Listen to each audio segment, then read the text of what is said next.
السلام عليكم ورحمة الله وبركاته وسلامتي صاحبيال meel walba joogtaan iyo si walba muuqaalkan uu idin soo gaarayo casharkan waxaan noqon doonaa insha Allah casharkii afraad wuxuuna raacsanaan doonaa casharkii kan ka horeeyay casharkii saddexaad casharkeeni kan ka horeeyay waxaan kusoo qaadanay sidii loo abuuro inventory party iyo sidoo kale sidii loo abuuro service item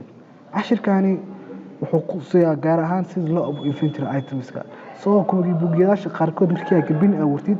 inventory party meesha ku soo galay waxaa ku soo gali doona key service iyo sidoo kale tood waxaa loo yaqaano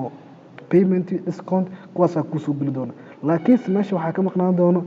inventory party soo maanta waxaan ku tusi doonaa casharkan ku qaadan doonaa sidee ayaa ugu soo diri kartaa inventory party marka saaxiibayaal ku soo dhawaada casharkeena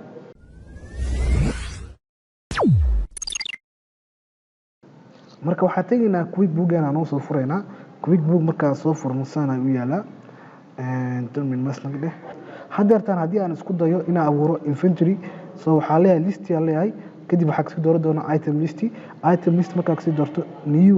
meesha qoronta hadaa doonaa new kasii dooran doonaa sida inteeda kaga muuqato waxaa ujeedaa keliya service iyo non inventory party iyo group iyo discount iyo payment kuwaas ujeedaa laakiinse meeshaani ma ku jirto inventory party casharkan cashar ka horeeya qusuusiya soo su-aal ka imaada casharka cashar ka horeeyay ayaa keentay inaan mar kale aan soo duubno okay iska xeshaashtaani waxaad tegaysaa halka ay ku qoran tahay edit kadib waxaa kasii dooran doontaa preference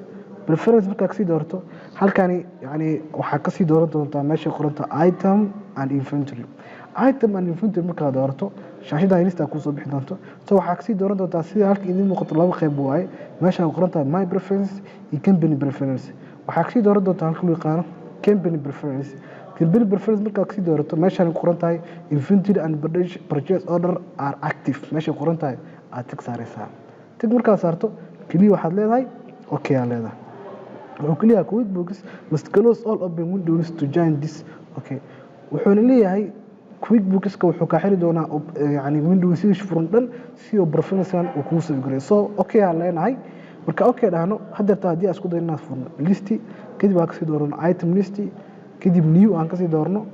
waa ujeedaa meeshaan waxaa soo galay inventory party hadaad kuma uusan jirin so haddii rabtane inventory party daatin uusan ku jirin laakiin sadartaan caadi ayaa ugu kartaa marka casharkeena cashar aad iyo aad u gaaban oo ahay laakiin cashar aad iyo aad muhiim weyn waa xaqiiqatan marka waa maasantihiin waa cadbaas xasan marooyin leh adoo dhaxal reebi karo ha noqon inta aan la tibin wassalaamu calaykum waraxmatullaahi tacaala wabarakaatuh